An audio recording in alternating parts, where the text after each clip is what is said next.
नमस्कार दोस्तों, हमारे YouTube चैनल डेस्टिनेशन में आपका स्वागत है। मैं हूं नीरज भान। आज थाईलैंड के टूर के विषय में मैं आपको बहुत ही महत्वपूर्ण जानकारी दूंगा। अगर आप थाईलैंड का टूर प्लान कर रहे हैं तो ये वीडियो आपके लिए है। तो थाईलैंड की इस वीडियो को आप लास्ट तक ज़रूर देखिएगा ताकि आपको पूरी जानकारी अच्छे से मिल जाए और वीडियो को लाइक, शेयर और सब्सक्राइब करना बिल्कुल ना भूलें।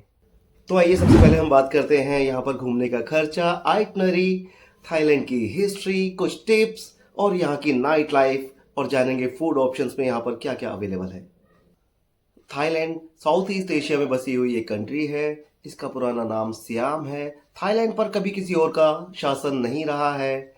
जिस तरह हम भारतीय लोग रामायण को मानते हैं, उसी तरह थाईलैंड का राष्ट्रीय ग्रंथ रामकियन है और ये रामायण का ही थाई वर्जन है। थाईलैंड में ज़्यादातर बौद्ध धर्म के लोग रहते हैं, लेकिन यहाँ कई सारे भारतीय मंदिर भी हैं। 13वीं शताब्दी से पहले हिंदू और बौद्ध धर्म दोनों ही रहा करते थे। थाईलैंड में अयुथया नाम की एक जगह भी है, जिसका नाम अयोध्या के नाम पर पड़ा है। थाईलैंड में राजाओं का शासन चलता आया है। थाईलैंड में राजा के नाम के आगे किंग रामा यूज किया जाता है। फिलहाल यहाँ के राजा का नाम वजीरालंकरण है। अगर आप यहाँ के राजा का मजाक उड़ाते हैं तो आपको जेल भी हो सकती है। अगर आप थाईलैंड टूर हाल ही में प्लान कर रहे हैं तो आपको कोविड सर्टिफिकेट की भी आवश्यकता नहीं है। साथ ही साथ 10 मई 2024 तक इंडियन पासपोर्ट होल्डर्स के लिए वीज़ा भी फ्री है। अब बात करते हैं आइटनरी की। आपको इंडिया की ज़्यादातर मेट्रो सिटीज से थाईलैंड की डायरेक्ट फ्लाइट मिल जाती है। अगर बात करें दिल्ली की, तो दिल्ली के आईजीआई इंटरनेशनल एयरपोर्ट से बैंकॉक, फुकेट या कराबी की डायरेक्ट फ्लाइट आप ले सकते हैं, या फिर बैंकॉक से अपना आगे का ट्रिप प्लान कर सकते हैं। थाईलैंड का जो मेन एयरपोर्ट है उसका नाम है स्वर्णभूमि इंटरनेशनल एयरपोर्ट, जो कि बैंकॉक में पड़ता है। इसके अलावा यहाँ पर एक और एयरपोर्ट है, Don Mueang international airport. Thailand की मेन टॉप टूरिस्ट सिटीज में नाम आता है बैंकॉक, फुकेट, पटाया और कराबी। इसके अलावा यहाँ पर कुछ हिल स्टेशंस भी हैं, जिनमें मुख्य रूप से चियांग मई और चियांग राय का नाम आता है। अब बात करते हैं बैंकॉक के टूरिस्ट अट्रैक्शंस की। डे 1 आप जा सकते हैं बैंकॉक के सफारी वर्ल्ड, जहां पर 4-5 घंटे आप आराम से बिता सकते हैं और डिनर के लिए चाओ फ्राया प्रिंसेस क्रूज पे एंजॉय कर सकते हैं।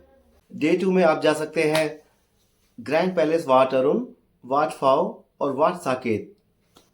डे 3 में आप जा सकते हैं Madame Tussauds, Siam Paragon mall, sea life Bangkok ocean world. Evening में सनसेट का लुत्फ उठा सकते हैं महान खोन स्काई वॉक पे, जहां पे आप पूरे बैंकॉक सिटी का टॉप व्यू एंजॉय कर सकते हैं। डे 4 में दिन में आप जा सकते हैं अयोध्या फ्लोटिंग मार्केट, जहां पर आपको एक अलग ही शॉपिंग एक्सपीरियंस मिलेगा। नाइट लाइफ एंजॉय करने के लिए आप जा सकते हैं खाओसान रोड, सोई काउबॉय या फिर नाना प्लाजा। डे 5 में आप जा सकते हैं China town, dream world theme park और चाटुचक वीकेंड मार्केट, जिसको बैंकॉक की सबसे सस्ती मार्केट भी कहा जाता है। ये तो थी आइटनरी। अब बात करते हैं खाने की। वैसे तो बैंकॉक में इंडियन रेस्टोरेंट्स के बहुत सारे ऑप्शंस मिल जाएंगे। जैसे कि अगर मैं बात करूं दो फेमस इंडियन रेस्टोरेंट्स की, तो उनमें पहला नाम आता है अमृतसर रेस्टोरेंट और दूसरा नाम आता है बावर्ची रूफ टॉप इंडियन रेस्टोरेंट, जो कि बैंकॉक की मेन लोकेशन सुखमविट में ही लोकेटेड है। इसके अलावा आप लोकल स्ट्रीट फूड भी ट्राई कर सकते हैं, जैसे कि fried banana pancakes, Thai boat noodles, Thai steam dumplings, deep fried insects, Thai crepes, Thai green chicken curry. Dessert में ट्राई कर सकते हैं कोकोनट आइसक्रीम, जो कि वहाँ पर बहुत ही पॉपुलर है। अब बात करते हैं लोकल ट्रांसपोर्ट की। बैंकॉक में लोकल ट्रांसपोर्ट में आप यूज़ कर सकते हैं मेट्रो, बस, टैक्सी, बोट, ऑटो। ऑटो जिसे यहाँ की भाषा में टुक टुक भी कहा जाता है। और इसके अलावा आप ग्रैब ऐप का भी इस्तेमाल कर सकते हैं ऑनलाइन कैब बुकिंग के लिए।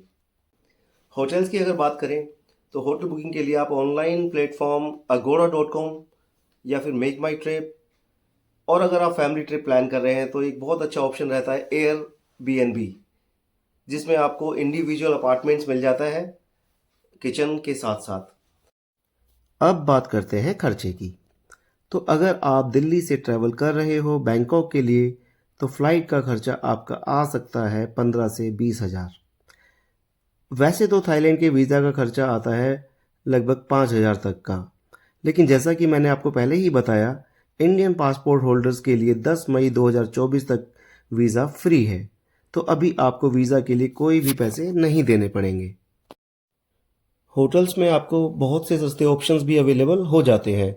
जैसे कि आप फ्रेंड्स के साथ हैं या फिर अकेले ट्रैवल कर रहे हैं तो आप हॉस्टल में भी रह सकते हैं, जो कि आपको 500 रुपये पर पर्सन पड़ जाएगा।